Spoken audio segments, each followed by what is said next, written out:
Okay, thank you very much, and hello everyone. Many thanks for the invitation. I still have last year's conference in Berlin and really good memories, coming back to my colleagues with new ideas and new allies from all over the world. So I hope this year I can share some of our learnings with you guys. And yeah, this is what I want to talk about. I just want to give you a short introduction about our museum, the Städel Museum in Frankfurt. Then talk about our digital extension as a digital transformation of the institution. I will give you a live presentation of 3 core new projects. That's why I'm sitting here in front of the computer. So sorry, I don't meant to be unpolite to you, but I need the PC. And yeah, then I want to finish with some learnings and insights. And so the Städel Museum, just a few words about the Städel Museum. It's an art museum in Frankfurt, Germany, so in the middle of Germany. It's founded 200 years ago by a Frankfurt businessman, a Frankfurt merchant. It's Johann Friedrich Städel. It's Germany's oldest private foundation, private cultural foundation, and one of Germany's most important private cultural foundation. But being a private foundation means that we have a certain amount of independence and freedom from government structured, but it also means that we have our annual budget and financing ratio is only 12.7% from public funds, and the rest is self-financing. So the collection gives an overview about European art history from the 14th century until the very contemporary. We have a strong old masters section with Botticelli, Titian, Rembrandt, Vermeer, Cranach, or Dürer. This is one of our signature pieces. It's the famous Goethe portrait by Tischbein. And we have a strong section of German Expressionism and French Impressionism as well.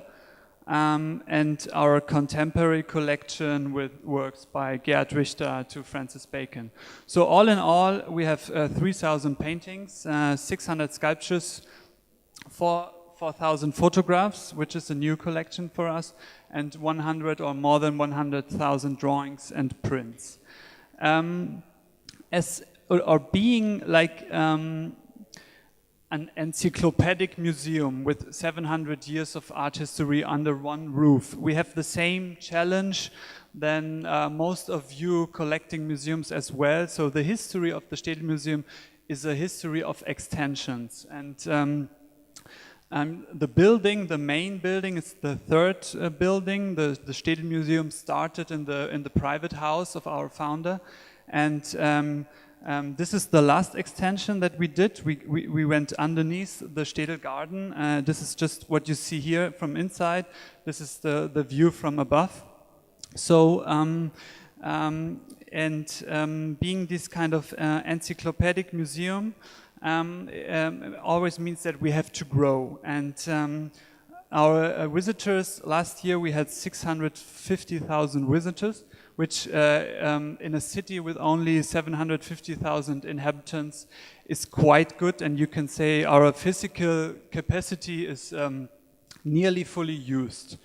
And then, as I mentioned, the museum is founded 1815, so we knew that 2015 is a very special year for the institution because it's our 200th anniversary and we have to make something really special out of it. And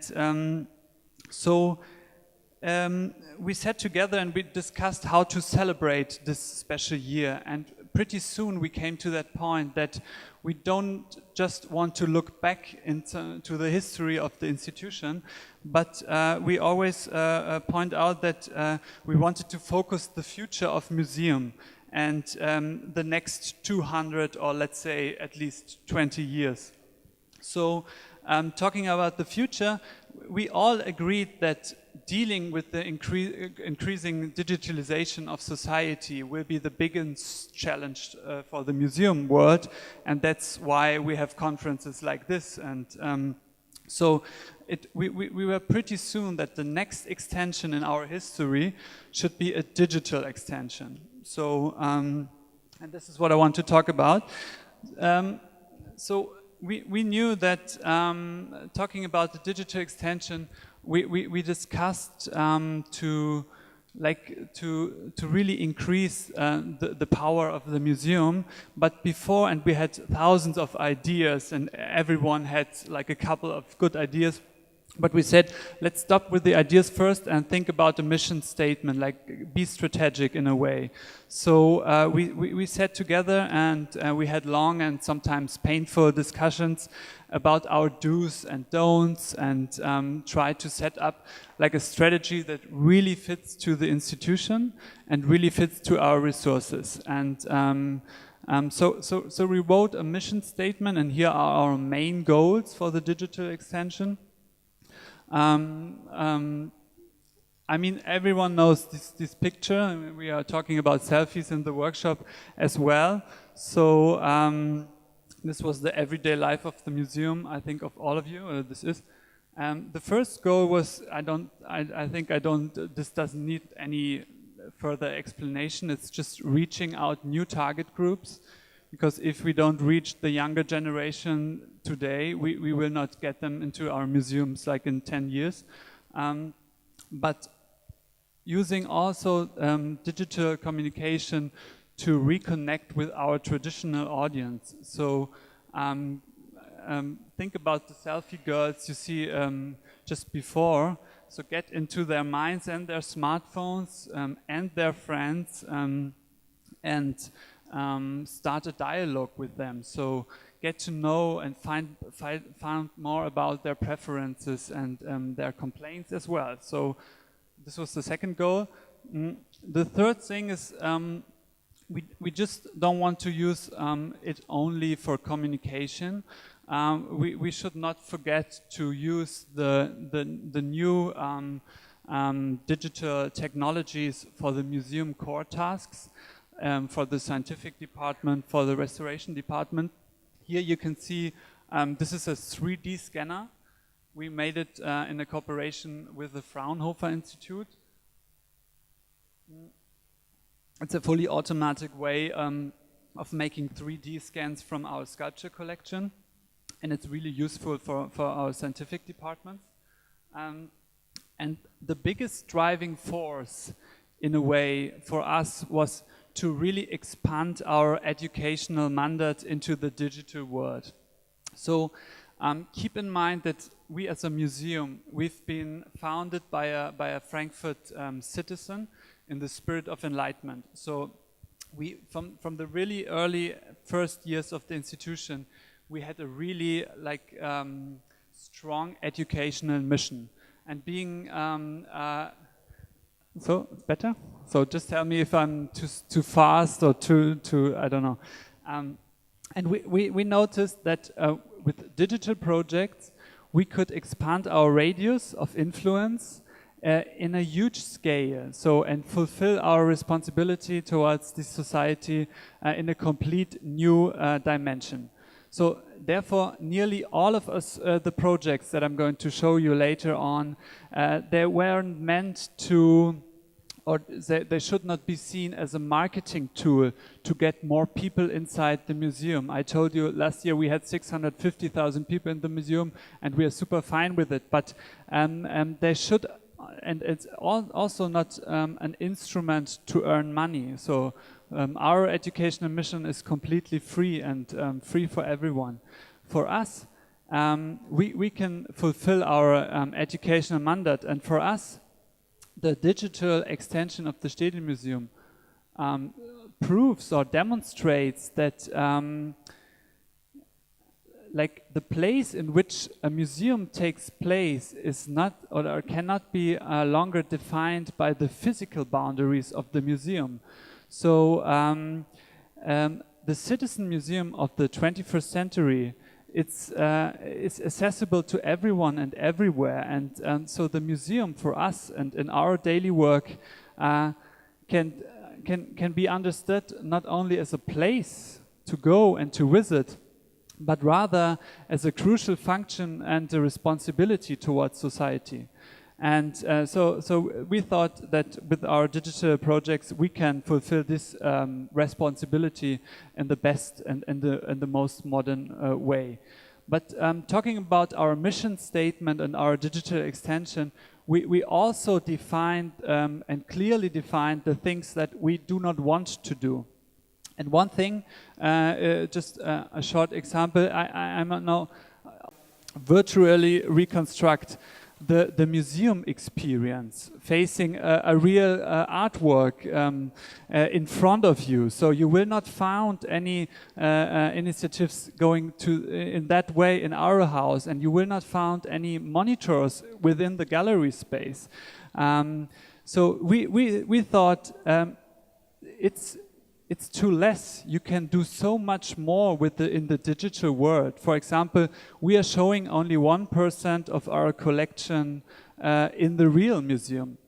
But in the digital collection, we can show nearly 100%. It's only a matter of resources and money and time. So you can try to create something new, something completely different from the existing visit. So use technologies to offer new forms of narration, to do new forms of storytelling, or new forms of presenting your collection. So this is one thing that we did not want to do. So based on this, say, main do's and don'ts and goals, and you can find our mission statement in our newsroom, we started to work. And it was a lot of work, and I gave you just an overview about our digital projects. You will find all of them on our website. Our website is our main hub. So we started, if you look at the left column, first of all, and this was immediately after the physical extension of the museum in 2012. So from 2012 to 2040, we set up the digital fundament in a way. So we relaunched our website, we really improved our social media and online communication, we digitalized our collection and our paintings, and we installed free Wi-Fi all over the place. And then there was 2015, our anniversary year, and in this year we launched, or we tried to launch really 4 to 5 huge projects to get this kind of massive awareness that there's something going on here in the Städel Museum. We started with the Städel app, a Städel digital collection, and the Städel digital collection is presented in the We Are Museums blog. And then we had digitorials, a Stdel game, and an online course I will present later on a live presentation. But if you look at the right column there, you can see that the whole extension is not a limited process. So we did not start after this, stopped after the anniversary year. No, for us, it was just the starting point to a transformation that we cannot and should not be cancelled anymore. So at the moment we are working with our old master scientific department on a research project about the early hanging of the museum. There's a huge digitalization of our prints and drawing collection, and so on. So, but let's show you just some of our examples. I want to start with our digitorials. The idea was, I don't know if all of you guys know this, if you go to an opera, you can always read the storyline before the beginning of the play, so that when the play has begun, you can really, you know who's going to kill whom, when, and you can focus on the music, and it's just fine. And we noticed, furthermore, that we do sell more and more online tickets. So for us, online tickets getting a huge amount, and so we try. What if we could send all of them, like a profound summary of the key themes of a special exhibition, that when they come to the museum, they already know, and they don't have to just focus on the wall text, but they can focus on the paintings. And so we created a responsive website and a one-pager website with an innovative form of storytelling, combining videos, audio guides, MP3s, texts, and the digitorials, they get so popular that now we publish them everywhere. So we use them also as a like quality content for our online communication, and they are perfect and easy to share. And we do it for all major special exhibitions. This is our latest, or this is our, it's an exhibition on Athens in the sculpture collection. And you can see there's this one way of storyline, so it's a clear direction. And you have, if you want, you can have more information, but you can also focus just on the main thing. I think, yes. So you have some maps where the exhibition takes place. You have some videos. Just, you know, it brings you into the mood of the exhibition, and yeah, it's really popular. Just some figures for our Monet exhibition, which was last year. We had 200,000 unique page visits. And what makes us more proud is that the average time that the people spend on these digitorials is around 5 minutes. So they really read the information that they found here. And since we're doing it for every special exhibition, we created like a you know a really easy to organize content management tool that we can self-produce them. So the second thing, sorry, it's just here. Oh no, I switched to the presentation. Yeah. So the next project is an app game. It is made for tablets, and the idea was, at least in Germany, and I think all over the world right now, video games are getting more and more a cultural asset. So the video games are entering the everyday life, not only of a younger generation, but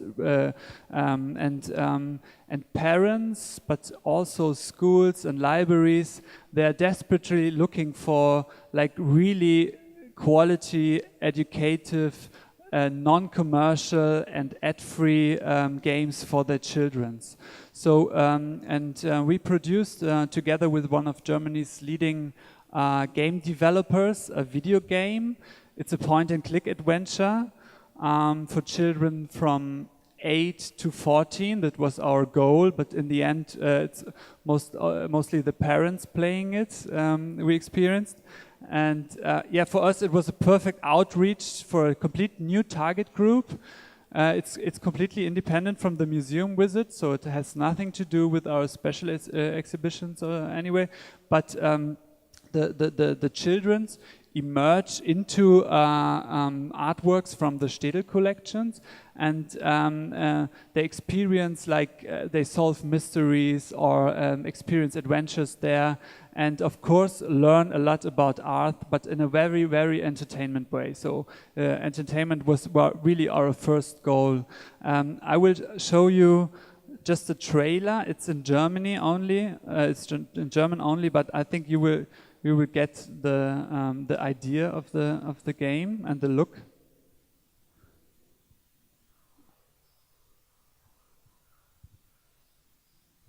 Is there any sound?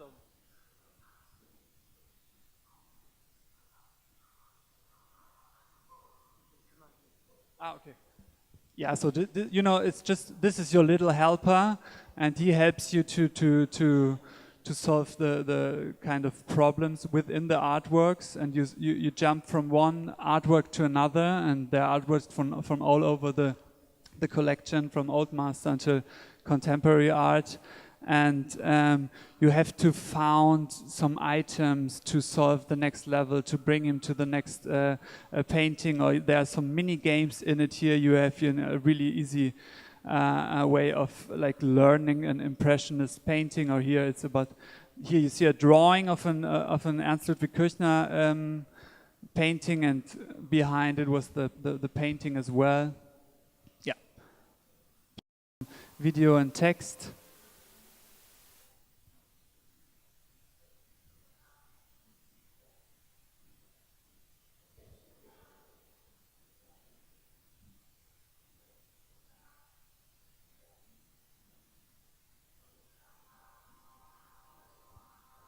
There's an interactive timeline with 250 works from our collection.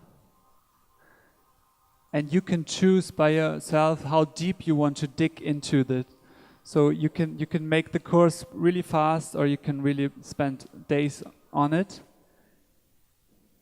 And in the end, if you succeed, you get 2 free entrance tickets to the Städel. But don't tell anyone. We had so much fun doing the thing, and then we also thinking of how to communicate the course, because no one expected a museum like us to do something. We produced also these kind of virals.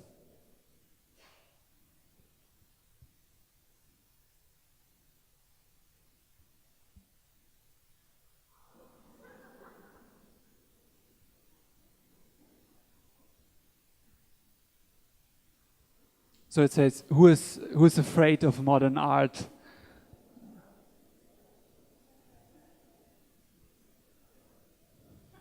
Yeah. There are many more of it. You can just like go to the website and watch all of it. The course at the moment is only in German, but we are working on an English version as well. And the course needs a certain screen size, so we are working on it as well, that we can have it on a smartphone display. At the moment, you need a screen size at least of a tablet to really get all the details from the course. And yeah, this was, I think, just 3 of our projects from the last year. And so now I want to come to some learnings and insights. I say that I have 4 minutes, so I will hurry up. For us, it was super important to start our mission with the mission statement, because we always come back to that text and compare new ideas with our mission statement. So don't try to get out of focus, and set up your goals smart. Smart means specific goals, measurable goals, accepted goals, realistic goals, and time bound. So really a strategic thing, because for us, being digital does not just only mean being on Facebook. So it's more to found a strategy that really suits to your identity, and that really suits to your resources. Then we, and maybe this is something for the discussion later on, we had a different approach than the Rijksmuseum, for example. We thought we should try to produce as many content in-house as possible. But I will come back later on that point, to that point. And yeah, last of all, don't forget to use analyzing and to really work with the data. We use Google Analytics for all the tools, but there are different ones. The biggest challenge was, and it still is, and I think most of you know it, will be the internal in-house change process. So how to implement digital thinking in your company and in the daily management of the museum. So our way, and I think for us it was a really successful way. We have like 150 people working for the museum, and we sat together, and we knew that we need to hire more people to start all the transformation, but we made a clear decision against like founding a new digital department. So you will not find a digital department within our structure. So and why we did not want to. We didn't want a separation between the analog museum on the one hand and a digital museum on the other hand. And we thought if we have a digital department, it could be a separation within the museum, because for us, I mean, digital is the new normal. If not today, then tomorrow. So digital is just another way of telling the story, or just another tool for your work, and for the same work that the museum always did in terms of education, communication, and scientific research. So what we did was not to have a new department, but to involve as many employees as possible and bring their knowledge, their analog knowledge, into the digital projects, because you guys, you know best your collection, you know best your audience, and so you should work on it as well. And this is our organigram within the museum. Just a few words on that. First of all, you need the directorate. That's clear. I mean, without a strong general commitment to that huge transformation, you are completely lost. They provide you the financial and structures and resources. And in our case, they just pushed the go for it button, said yes, go for it, and they never stopped to tell anyone, especially the press. So the pressure was on our side. And then we created a kind of digital department, but not in a way that the people inside this digital think tank, we call it, has no other jobs. It's composed by 4 people within the museum. It is our head of education. It's our head of international relation. It's a colleague from the press department, and me as head of communication. And we all stayed in our normal jobs, but apart from our daily business, we developed the general strategy, and we talked about new ideas. We achieved new ideas from colleagues, and we have regular meetings to discuss the general strategy. And then for each and every project that we start, so for example the online course, we created an interdisciplinary project group, and it was most of the time between 4 and 6 people, and we tried to involve as many departments as possible. So we had like always one guy from the marketing department, one scientist, one educational colleague. So to have like these interdisciplinary working groups. And then the project groups, they worked kind of independently on the projects. We also use Scrum to make some sprints. And of course, the teams, they get guidelines from the digital think tank, and we do the quality management, and they get a clear budget planning, but then their work was really autonomous.